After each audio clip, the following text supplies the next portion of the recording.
Stuck between a libertarian and a Republican. Welcome to Publitarian Podcast.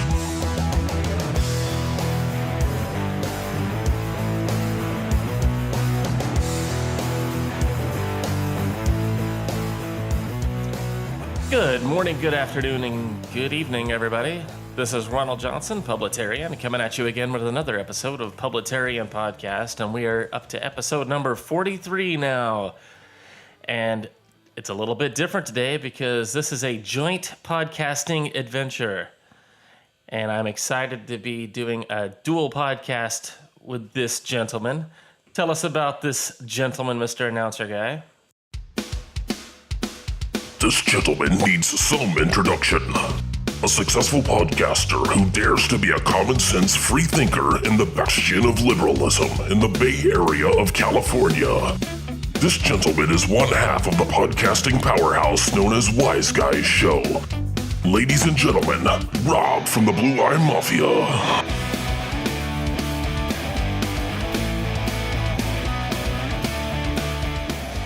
That's right, I'm fortunate to have on the podcast with me today a fellow podcaster from his own organization entitled Blue Eye Mafia.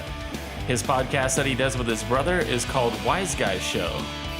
And we will be syncing up our audio together, and this will be released on my podcast this week and then on his podcast next week. So Rob, let's do this. How's it looking on your end? Oh, it looks great on my end. Look at those waves coming in. Beautiful. And mine is coming in too. Beautiful. Well, welcome to the Blue Eye Mafia Wiseguys Show Publitarian Jumble. I like it. Yes, we were scheduled to do an interview this morning. I woke up an hour late because I'm a lazy ass, and Ronald had to wait for me, and he still is graciously here to talk. Ronald is very caffeinated now at this point, so he is ready to roll. That's a good thing, though. That's a good thing. And I'm hoping. Oh, yeah. I'm hoping you use our sponsor, Strikeforce Energy. Yes, tell us about Strikeforce Energy, would you? Oh, it's a delicious little tin pouch that has energy drink in it that you mix into anything that you want. It's fantastic, and that's all the time I have for an ad. Use the code Blue Eye Mafia. Maybe we got to get you a code, dude. Have you tried that stuff yet? I have not, so I can't endorse it if I haven't tried it. You know, it's just one of those like integrity issues, but I would be happy to try some. Do I need to use your code to get some?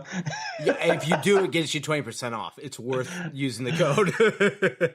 I do know that they have a flavor called Make America Grape Again, and I think that's freaking hilarious. That's awesome. That's one of my favorite flavors too. Actually, they just came out with a liquid coffee that's pretty bomb. So it's good stuff. It's one pouch, and it's a really how 5 hours are a little more like a better high than like a Monster or something, not quite as jittery. Right. The Strikeforce is like that. I like it better because it doesn't give you the heartburn of a 5 hour. So it's my favorite energy drink ever, period. And I'm a connoisseur. I like energy. So there was a 2-minute spot for Strikeforce, even though you said you weren't going to do a long plug. So you're welcome, Strikeforce. Oh yeah, you're welcome, Strikeforce. I'll cut it. Oh man. Well, how have you been, Ronald? I'm still waking up. If you can't tell, my voice isn't probably quite as beautiful as everybody's used to. I'm sorry. Oh no, it's just beautiful and velvety as normal. But yes, I'm doing fine. Thank you for asking.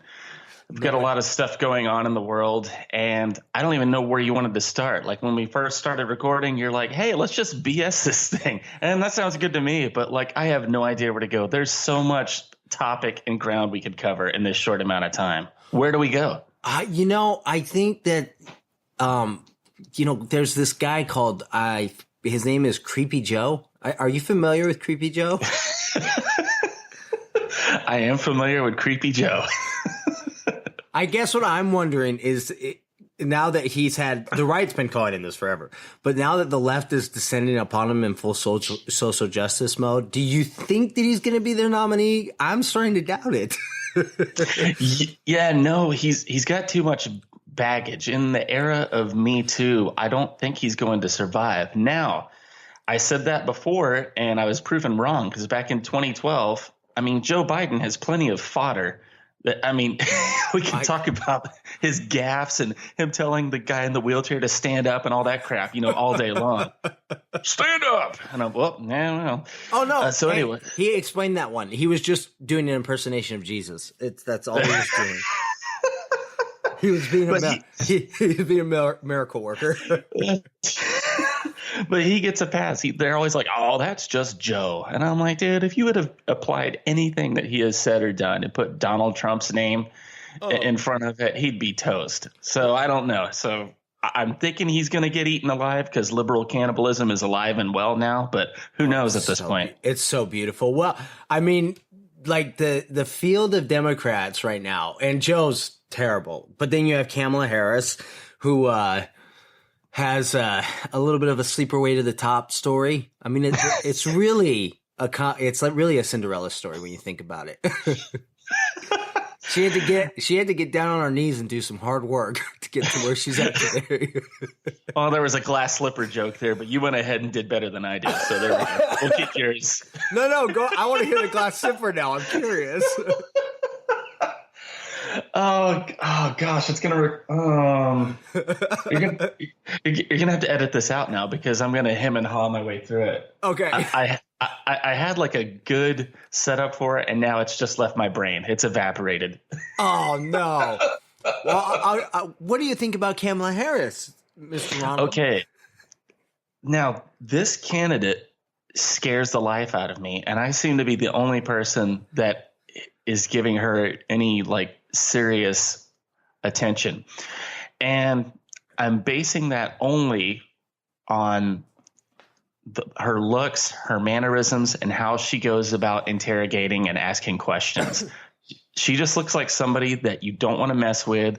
She checks all the boxes, minority, female, and she'll ask tough questions. And I think that will get her more to the top of the pile than people are assuming, because the whole sleeping her way to the top thing, yeah, that's important to right wingers, but people on the left with no moral compass, that's not going to slow her down. And I don't know, there's just this look about her that just scares me to death. If that makes sense. That is true. Well, here, I think my thought when she first came into it was that she was their best candidate in a lot of ways because of the boxes. Her youth is not hurting her, or relative youth. We're talking about 80-year-olds. Right. So yeah, she's youthful compared to Bernie. Yeah, compared to me. I mean, she's like a young upstart. It's interesting. But, I mean, she's not the real socialist. I've been the socialist forever. I mean, look at this hair. It's never seen product.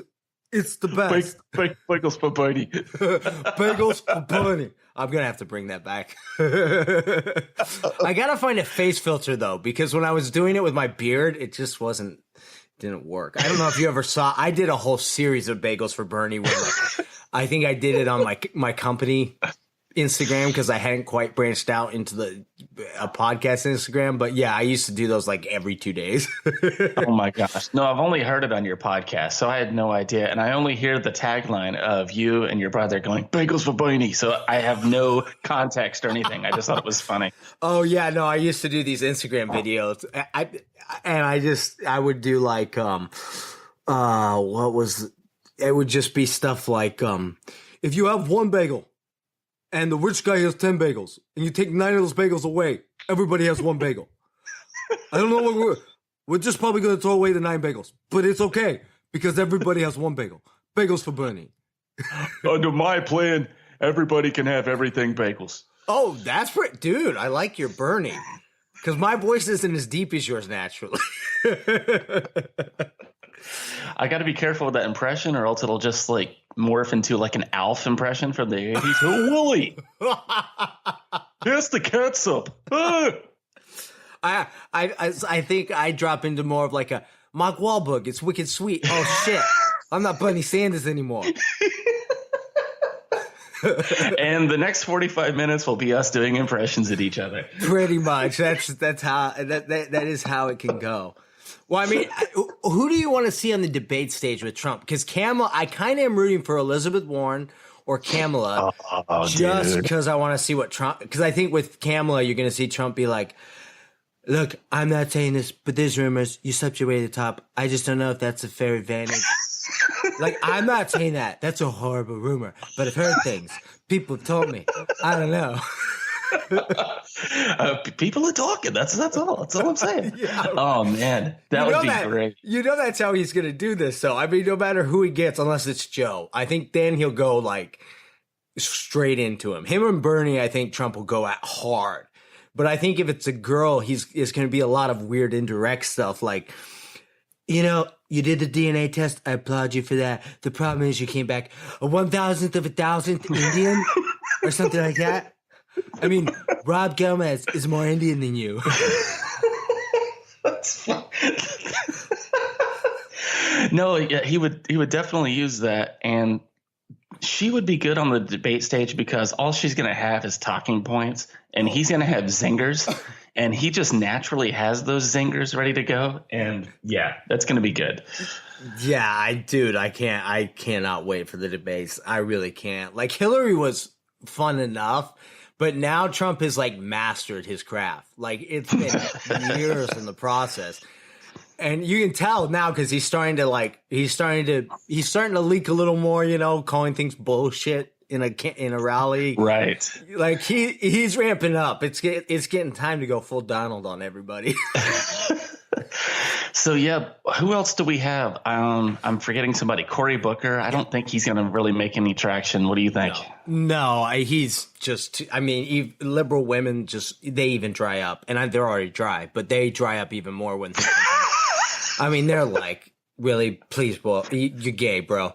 Like, come on, Anderson Cooper, come on. Like, no more. I mean, how many times are we going to have presidential candidates that are so in the closet they're the only one that knows it? Ted Cruz, anybody? Sorry. Oh, speaking of which, did you see that meme that I did yesterday? I don't. Which one? It's the video, and it's the kid dancing. In front of that was hilarious. Yes, I did see that one. Luckily, one of the little boys coming over and singing was going to be Ted Cruz, and I changed my mind. I was like, he's had enough. I'm just going to do Ben Shapiro and Rand Paul and get out of there.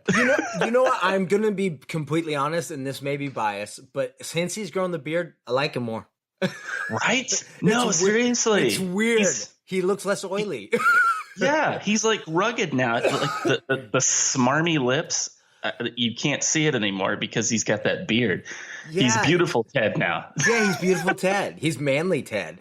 And the gay joke is just, I mean, I'm not saying that he actually is. He just comes off as it's kind of like Lindsey Graham. We were like, oh, dude. Yeah, for sure. No, I mean, Lindsey, let's be honest. Washington, D.C.'s most eligible bachelor. And speaking of Lindsey Graham, like the past year, he's gone from Rhino to frickin' leading the battle charge. It's crazy. I think like the Kavanaugh hearings just like red pill him or something. Yeah, something. Well, I mean, there is one other thing that coincides with his growth in manliness. It's the passing of dear John McCain. Oh, yeah. You've seen a lot of people grow some balls after McCain went away, which is really interesting. Yeah, and people are like, oh, on our side, if you want to call it our side of the aisle, people are like, oh, Trump needs to leave him alone, blah, blah, blah. And I'm like, no, this is freaking hilarious. Right? Let Trump be Trump. Dude, well, people that are like, I mean, it comes out that he delivered the Steele dossier, and everybody's just like, no, he's dead now, so he's sacred. It's like, what is with you guys, man? Like, Bush leaves, and everybody's like, oh, he's the greatest president ever. McCain dies, and all of a sudden, everybody loves him. Even though 8 years ago, they were calling him a racist. I'm like... Yeah, same thing with G-Dubs. Everybody likes G-Dubs now, and I'm like, you guys hated him before. Dude, and I'm not a fan of his presidency. I think he did a lot of things economically that were socialist, and I think that I don't like intervention. Me neither. I'm with Bernie on this. Like, let's stay. I don't believe Bernie, so I think as soon as he gets in, all of a sudden we're going to go to war with Libya. But still, because I don't think he can stand up to the Democratic establishment. But I mean, the one thing, like if Trump has done nothing good, the one thing he 100% has done good is not expanding our war efforts in every country that has oil or Yes, natural resources. Agreed. It's like, it's so frustrating because McCain was the worst war hawk of all. He was trying to start wars in Egypt, Ukraine. I mean, the amount of crap that he was into with that stuff and the fact that everybody just goes, no, he was a war veteran. It's like, and two, if you look into that, like into some of the interviews with his old compadres in the unit and stuff, I don't know, man. Even his war record is interesting to say the least. Like, oh, real quick, we won't spend forever on it, but you teased it this one time when I had you on the show, and you said like his injury wasn't because of him being in a POW camp; it was because of an aircraft carrier accident or something like that. Okay, so, and I'm going to preface this with it's been a while since I went through the details of this and really dove into McCain, but I'll give a quick little recap of what I know. What I understand to be true about John McCain. I'm not going to state it with 100% certainty because, like I said, I went into it pretty deep and I'm pretty confident in the general narrative here. But if I get any specifics wrong, forgive me. But yes, he was on an aircraft carrier and he burnt the whole fucking thing down, started a fire on it because he was goofing around blowing his jets out to scare guys, and it caught the aircraft carrier on fire.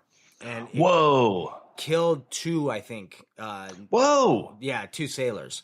Yeah, and Daddy was what was his dad? An admiral, I think, or an See, this is why. This is.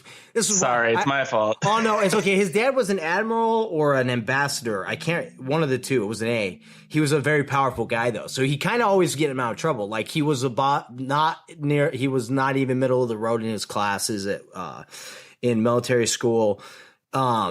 He burnt down an aircraft carrier, or at least substantially damaged it. But he caught the whole thing on fire, and a couple people died. This is off my recollection, so again, I say allegedly. But if you look into the history of it, you will find it. And then the other thing he did is he was goofing around in Spain, and he crashed in Spain in his fighter jet, which I think is where the arm injury came from. The reason he couldn't lift his arms above his head or type on a computer was from that incident. And that almost started, that was an international incident because he was hot rodding. He liked to do tricks in his jet, and he wasn't supposed to be wherever he was at and crashed. So it became obvious that he was there. Dang. Top Gun's only in the movies, John.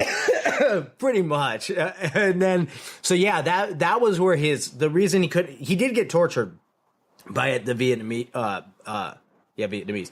But that wasn't where his worst, that injury, how his arms were all funky? That was, yes. Allegedly that was from his plane crash, not from Vietnam. He did get tortured in Vietnam for about a year, and then they realized who he was and they tried to ransom him. And then his daddy, they didn't want to do the ransom because it would look really bad if they pulled him from there and left his whole squad.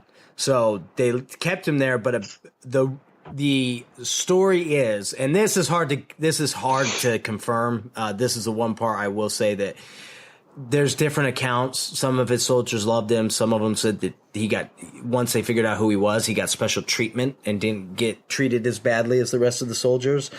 I don't know. I've never been able to verify that. I mean, there's stuff like that would be almost impossible to confirm, or deny.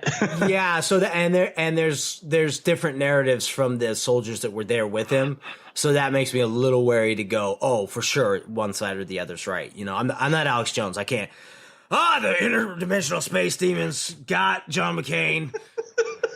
Now, see, I was going to swerve you into an Alex Jones impression, and you did it for me. I can't help it. I do Alex like every 30 minutes. Well, that made me think of the other thing. You were talking about G-dubs. Of course, I'm talking about George W. Bush. Yes. Alex Jones, George W. Bush, the way this ties all together, this was kind of like my red pill moment that moved me to what I would call myself being a publitarian instead of like a straight right winger, because like I was on straight team G-dubs until after the 2006 election. And now we have a bunch of Republicans and nothing's happening. Matter of fact, it's getting worse, more hawkish, more government. And I'm like, what is going on here? And somebody shared this Alex Jones video with me. And I'm like, this guy's a nutcase. And I'm watching it and I'm watching it. And like, it's a 30-minute video. And I get all the way through it. And I'm like, oh my gosh, they're all on the same team. And of course, Yep, that's what happens when you watch Alex. and of course, I didn't go full on Alex Jones. I mean, he's out there, but it started waking me up to things. And I'm like, wait a minute. These people on the top that are left and right, a lot of them are all going to the same parties. And I'm like, oh my gosh, we need an outsider. We need someone that can't be bought. We need and they're Donald Trump. Here we are. Right? Well, the worst part was we got McCain, then we got oh god, yeah. We got Mitt Romney. Yeah, the bishop. Yeah, that guy. And they were both just so pathetic. It was like I voted for both of them holding my nose. I'm like, God, these guys aren't gonna do anything. But same here. Well, I was recognized as the family savant of politics because I told everybody the day McCain got nominated, he's a pussy, he can't win. And they were like, yeah. What? He's a war hero. And I'm like, no, he's a pussy. He can't win. And they're like, yep, a friend of mine did the same, and he had like the bumper stickers, and and I'm like, no, dude, he's not gonna. Sorry. No. And as we got closer to the election, there's certain members of the family were like, dude, you might have been right. I was like, I know I'm right. I told you this months ago. like, why did you doubt me? Just rub it in your face a little bit. I love politics, man, since I was 12 years old. I mean, when Bush won, I was in 2000. How old was I? 19. I was 12 or 13, and I was outside holding up the W. However you did that. That's funny. Yeah, I mean, I was excited, man. I was holding up the W to cars. I was too. And I was, this little kid. And of course, I didn't realize that geopolitically it would be a disaster, but. Yeah, now we have the TSA and what else? The Patriot Act, was that under him? I can't remember. There's so much larger government expansion because of him. Oh, dude. Well, the good thing is he inspired a bunch of whistleblowers, which proved Alex Jones right about a bunch of stuff. Yes. See, here we go again, making Alex Jones right, even though I don't want to. Dude, did you listen to his podcast with Joe Rogan? It took me like 7 sit downs, but I finally got through it. Yes. You know what was creepy though? Is they couldn't prove him wrong about a damn thing. You know, I was telling Mrs. Publitarian about this. I was like, this guy is a nutball, but if you Google anything he talks about, there's actual documentation. Like there's big human hybrids out there. And I'm like, ooh, that was really good, dude. I got to give you props.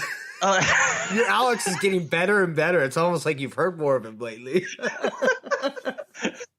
Disclaimer, I have not started listening or subscribing to Alex Jones. Not that there's anything wrong with that. I love Alex. Like he's like the best meme ever. And I've never been like a daily listener because I just can't do it. It's too depressing. Like I'm like, if he's right, it's too depressing. Yeah. And sometimes I'm like, I don't. Like he does get into the weeds where I'm like, this doesn't really matter though.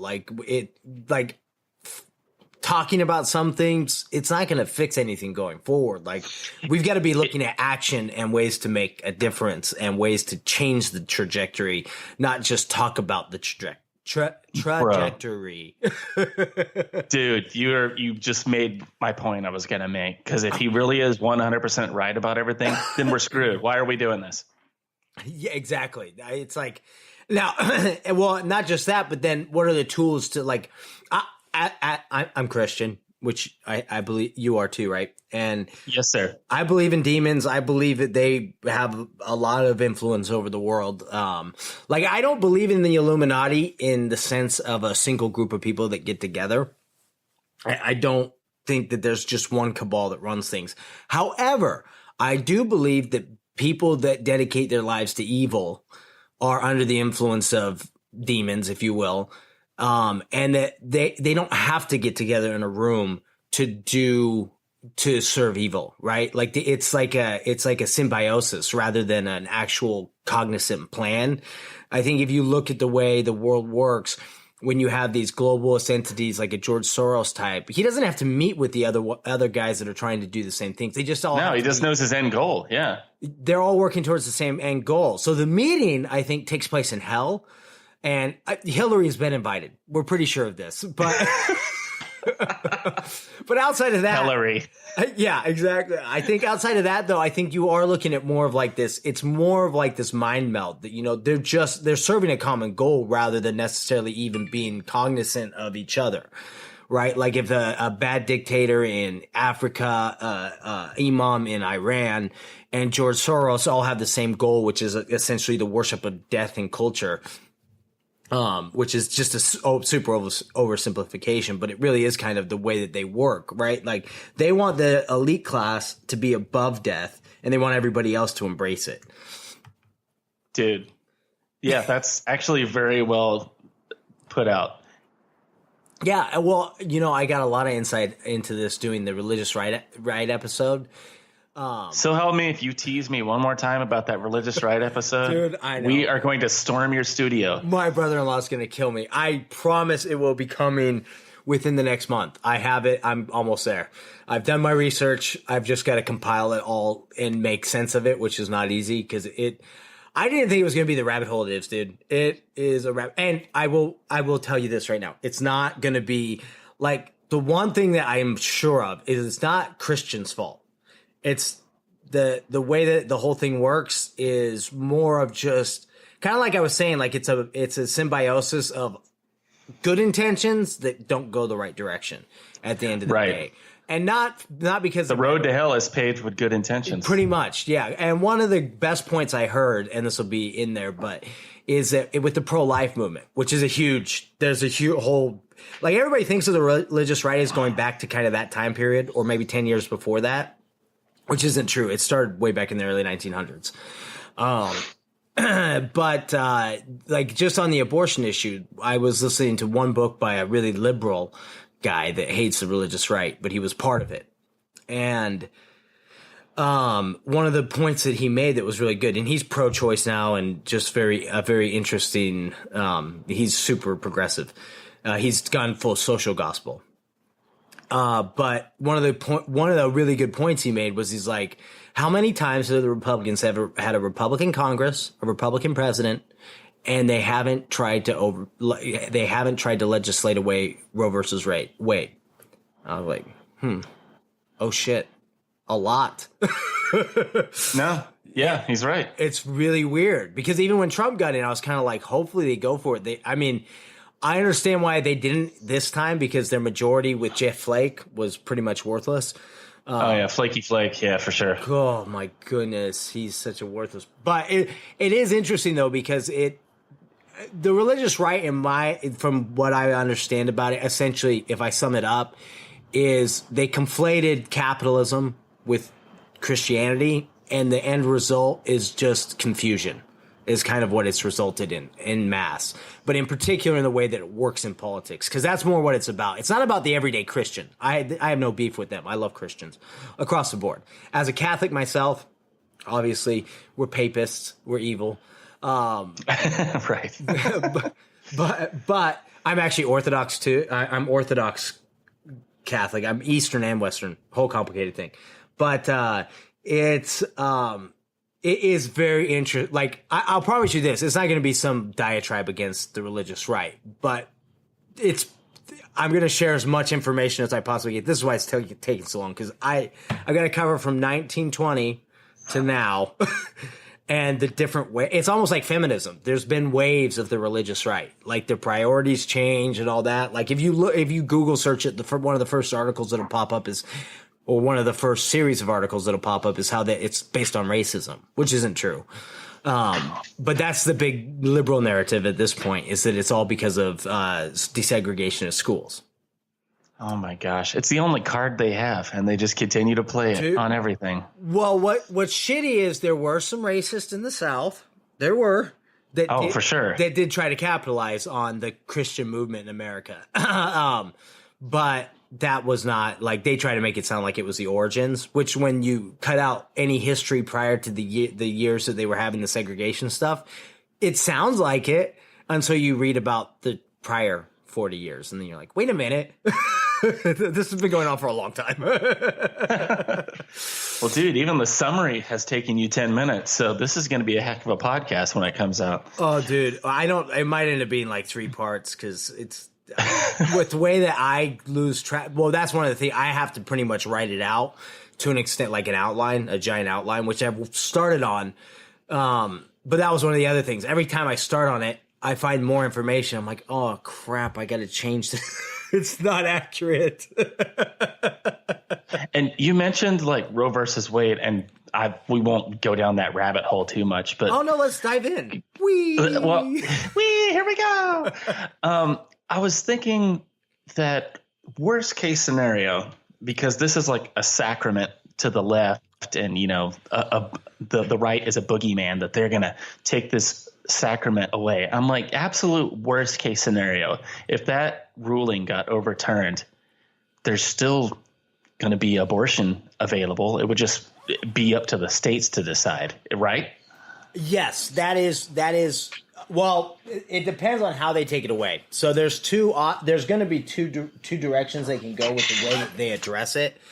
And one way is that they make it a states' rights issue. The other way is that they interpret the Constitution as protecting all citizens and include the unborn. Okay. That's the direction I believe should be taken. So here, the way I look at abortion is I look at it to me, it's slavery part 2, because we have a class of citizens of this country that are living that the Constitution is failing, because we're not applying the Constitution to them. So that's my big issue with Roe versus Wade, is that they used a privacy justification from, I think, the 14th Amendment, right? When that the privacy amendment protects your privacy, but not if it infringes on the rights of others. Because like a pedophile has no right to privacy if he's raping a kid, right? Okay. All right. Now, see, that makes sense to me. Okay. So that's where I approach it from, because I believe life starts at conception, and scientifically, I mean, it essentially does, like, as far as the a unique organism with its own DNA capable of assimilation or digestion, reproduction. They reproduce, the cells split, right? They have the cellular reproduction. So it meets all the qualifications for a living organism as a zygote. So for me, it's like, well, let's go to science. When does science say it's a baby? When does it say it's a human being? And just because it's smaller than a tadpole doesn't mean it won't be a frog, right? Like a tadpole turns into a frog, but it's not a frog when it's a tadpole. It's a tadpole. Right. So, but just because it's a tadpole, is it essentially different than a frog? No, it's a frog. It's just a baby frog. That's the difference. It's a stage of development versus an inherent change. Because that's always the point I make to people, is if the baby is growing, can it turn into a cat? Can it turn into a lion? Can it turn into a spider?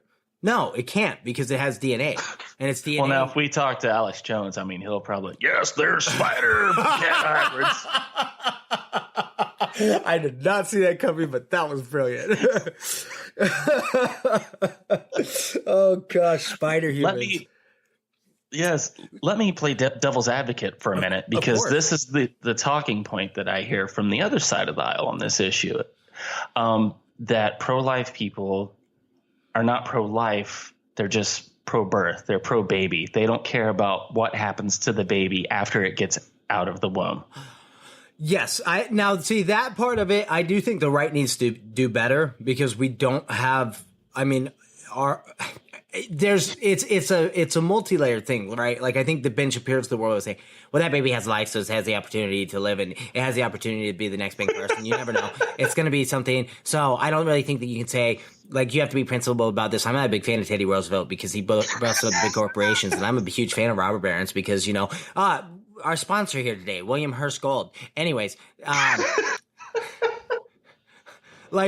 so you get into this really weird area, right, where it's to pull yourself up by your bootstraps. But I do think that we have to have a compassionate system. One, I think that people think compassionate is just giving people free money, and I think that's a lie. I think that if our welfare system was more compassionate, it would kick off every able-bodied person that is just scamming the system. Because they're taking away from the ability of the welfare system to help those who are actually needy. So I think that's the first step, is to implement programs that are effective, that strongly vet somebody. If somebody's sitting there doing weed all day and they're getting government assistance, they need to be kicked off, because there's babies that are, that would be born that they need the help. Their mom needs the help. They need so I think that's the first place. We put billions and billions of dollars towards welfare, and yet we give it a large part of it to a bunch of, lazy assholes. So I think so that's a good first step, is reforming that initial incentive that creates the broodmare, so to speak. 100%. And I think they have to reform the foster system too. I think that it should be tax credit based instead of handout based. Because I think that if they incentivize families and made it easier for families, I've known some people that adopted kids, and it was a fucking hellscape to get that, excuse the language. It was a hellscape to get that baby adopted, right? It was pathetic. Right. It cost a lot of money. It was very difficult. It took like years most of the time.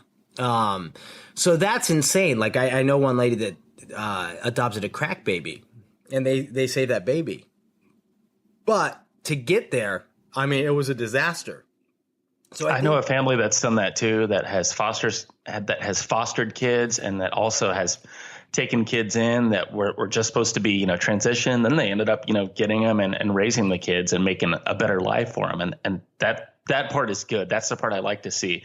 But like you just said before, there's also an abuse of that as well. Big time. Well, that's why I say tax credits, so that you're incentivizing people that are doing well to take a tax credit rather than paying out any money. You can't get a paycheck for a kid. You can get a tax credit. So if you're doing well enough to bring on another kid and to help them out and give them a better life, then we're going to give you a break on what you owe the government, but not vice versa. Not we're going to give you money to take care of kids, because I think that, it just like the instant thing is like, well, aren't there people that are going to take that money and not really take care of the kid? Yeah. Yeah, there is. Yeah. Good point. But if you're saying a tax credit system, you're not going to have people that need the money. You're going to have people that are like, oh, great. It works positively both ways. It incentivizes it, but it kind of has the prerequisite that you're financially stable to begin with. So that's the part that gets missed, is like the other side of the aisle doesn't see like what the right side of the aisle is going to do with the kids after they're born. So that's the part that I think if that could get addressed and reformed, there would be a lot more people on the pro-life side rather than the people on the pro-death side, the pro-choice side, looking at this. 100%. Well, and I put myself in the shoe. I try to make the argument against it. I've always done this because it helps me understand where they're coming from. And I talk to a lot of people. Like I've heard the brain activity argument, the bodily autonomy argument. There's a lot of different approaches. I feel like we've gotten to a bad place where the biggest argument isn't even taking care of the kids, but it's my right. And it's like, well, it's your right to get pregnant. Like you decided like that. Cause I had the point that's been made to me is like the baby's a parasite. I didn't want it to be there. And I'm like, literally that baby had no choice in the matter. You forced that baby into your womb. Yeah, that's right? A horrible argument. Jeez. But it's actually becoming one of the more popular ones that I've seen. That's disgusting. Yeah, and they don't always use the parasite term. But essentially that's the argument, is that the baby doesn't have a right to occupy your space. And I'm like, well, the baby didn't have a choice. You forced that baby into your womb, and then you want to kill it. I'm like, you're the one who's taking away its rights. The baby has no choice. It's like, hey, I wouldn't have been here if it wasn't for what you did. Right. He's just along for the ride. Yeah, just leave me alone. And so that's where, I think that the majority of abortions are convenience abortions, which is terrifying. And I think there's so many fronts that this is an issue. I mean, it's not just the abortion issue, right? It's the responsibility issue. Why are so many people getting pregnant? I mean, there's a thing called condoms, but apparently those are just passé at this point. Because wait a minute, you're a Catholic. Do you believe in those? You know what? As far as a Catholic, I personally don't use them, right? But all the information you wanted to know here, folks. Yeah, like as far as the way I look at it societally, I don't hold people that don't believe what I believe to the same standard, in the sense that, like, if I would rather some young dumb teenagers use a condom than make a baby and kill it. I'm going to pick the lesser of two problems, right? I would rather that people started to treat sex with a little more sanctity. I think that would not be a terrible thing, because it is the most powerful act in human known to mankind. Atom bombs destroy a lot. Only one thing, and that's banging. That's good old getting down, can make a life. Like, that's a huge responsibility. That's a beautiful thing, right? So I think that approaching it with the understanding that it is a big deal and not just, fun, would definitely help our culture all across the board. I think that porn's a huge issue with the way guys treat girls. I mean, there's just a million things. Not that, and I'm not saying I never saw porn. I'm not saying that at all. But I do think that the overall lack of respect for women and for sexuality is a huge problem. And then vice versa, the demonization of men has made women view sex with this bad taste in their mouth, which I think has been tragic for everybody too. So yeah, I think there's a joke there, but I'm not going there. Oh, go ahead. No, have fun. How's that bad taste in your mouth, baby? Oh, that was good. That was good. Told you I didn't want to go there, but see, you did it. I told you to eat pineapple. The rumors are true. What was that about respecting again, my bad? Yeah. Hey, that can be respectful. It's true. It's true. But I think I heard this on, it may have been your podcast, where, because you were talking about like the sanctity of sexual intercourse in society and where we're at. Was it your podcast that you were talking about, like that we've reached the peak and it's probably going to like reset or go down, or was that another podcast? I don't know if I think we've mentioned that before. I think with the New Wave Feminists, we talked about that. Okay, that's what it was. It was a while back, but we were talking about how porn, how damaging porn is, and especially in the fact that it warps people's expectation, right? You're expecting this like schoolgirl dress girl that's going to be like puking in a few minutes. And it's like, what in the world is going on? Like, you can't, like, you're supposed to be loving and tender, especially when you're with a young, when I first got married, it wasn't like no porno, man. Like nothing like that. And I married a good Catholic girl, so it wasn't like we were learning together. And instead of the 70s funk music in the background, it was like circus music, probably. And then a couple of sad Celine Dion songs too. I mean, near far. The power of love. Yeah, but it really is like, it's, you get these, and I've seen it with a lot of young guys, and especially like when I got into college and was an adult, there hadn't been cell phones with porn on them. So, it was a really different, like, you had to search that shit out if you were going to find it. And growing up in a strict Catholic house, that wasn't easy, right? Like J.C. Penney's was my best friend. See, broads are half off today. Oh, and how?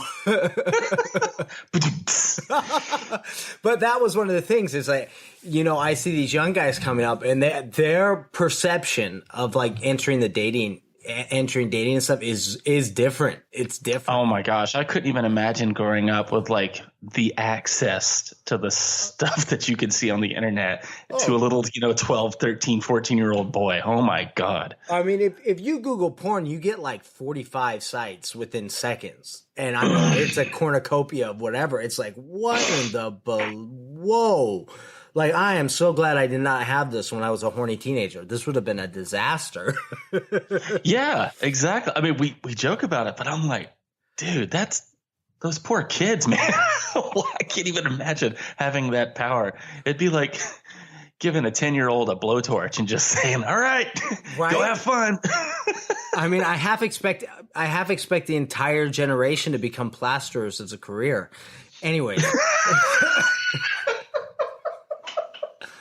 I mean, it is bad though, dude. Like, it is depressing. And I think that's one thing that when people talk about abortion, it becomes it becomes so myopic, but you have to look at it's a whole cultural, moral, spiritual issue that it has a ripple effect that is hitting every part of our life, even porn, right? Like, porn wouldn't even be possible without abortion because half your porn stars would end up pregnant. Like, these porn stars have had a lot. Good point. They've had a lot of abortions. Now with Plan B, the abortion pill, I mean, it simplified the process, but that's what's creepy is it's become such a second nature. Like my brother always says, Plan B, you mean Plan A. Exactly. Oh, I'm so glad you mentioned that. So where are you on Plan B? Is that birth control or is it life termination? Oh, for Plan Plan B is termination, as far as what I understand about it. Really? It is abortifacient, yeah, so like a regular birth control doesn't allow the zygote to form, whereas Plan B will kill it. So I mean, if you take it in the first 48 hours, I don't know 100%. It might just be stopping it. Yeah, I thought it just coated the wall where the egg couldn't stick. Well, that's the thing, though, is if it depends. From what I understand, it is abortifacient. So that means if the egg has stuck, it will unstick. That means that if life has developed, if that organism is developing, it will Oh, I see what you're saying. Okay. Yeah. All right. That makes sense. That's where that one crosses the line for me, because if you get to the point where it and I've got to go in about 3 minutes. I didn't realize we've already done 45 minutes, dude. Well, dang it. A short episode. Time flies when you're having fun. Oh, dude. Well, we got to do this again. And I do think we should maybe next week, if you have time, we should maybe work on getting that the master debate. We'll just tease that. I think that yes, I think that would be great. I think that's going to be fun. So, Ronald, it's been a pleasure. We're going to log off air and then chat afterwards. So, anything you want to plug before we unair this thing? Check out my podcast, Publitarian Podcast. And people, as a religious, and him on Instagram, he's brilliant at Publitarian, on Minds at Publitarian, everywhere at Publitarian. He's awesome. But his podcast, I am a religious listener. I have listened to every single episode he's ever done. And even that shitty first one. You were so much better than us when you started out, dude. You had an idea of what you wanted to do. We did not have an idea. But honestly, it's like this refreshing 30 minutes, because you don't go down into the rabbit holes like a lot of conservative pundits. It's just fun. Like, it's fun. You're informative, but I'm telling you, people, I look forward to his podcast every week, because it's kind of a break from if I do political podcasts, they're always so serious. So Publitarian, if you want to have a good time and also feel like you're the moral high ground, go to Publitarian. Dude, that's the best plug ever. I think I'm just going to take that snippet and just make that part of my teaser. Oh, you should. That'd be hilarious. All right, man. And then for us, it's Wiseguys Show. We changed the name of the podcast because everybody got confused by Blue Eye Mafia. And so Wiseguys Show on Instagram, Minds, all the social medias. Don't bother with Facebook. I just have it so I can I was going to cancel it. I can't, because Instagram needs it. So I can have it. Same with me. Yep. Yeah, it's so frustrating. But, yep. All right. Ronald, that was a blast. Any parting words of wisdom? Oh boy, man, you really put me on the spot. Don't do drugs, kids. I mean, unless you're libertarian, then do the drugs if you want to. Well, and as our sign off goes, you're welcome.